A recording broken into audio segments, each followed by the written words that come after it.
तुमसे मोहब्बत में मैंने तो अपनी शनाख्त भी खो दी है।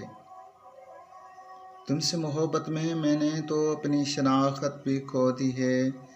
मुझ में तो अब अपना आप भी दिखाई नहीं देता। वैसे तो मैंने बहुत सी मोहब्बतों को मरते देखा, लेकिन तुम्हारी मोहब्बत के बिछड़ जाने से मेरी ज़िंदगी में जो रंग लाया है उसे अब लोग रोग कहते हैं।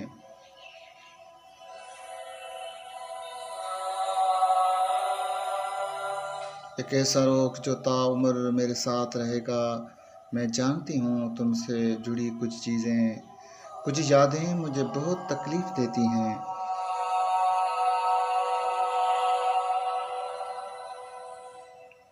जिनका दोहराना मुझे अज़ियत की सूली पे चढ़ा देता है, मगर मैं चाह कर भी खुद को न लम्हात से नहीं निकाल सकती।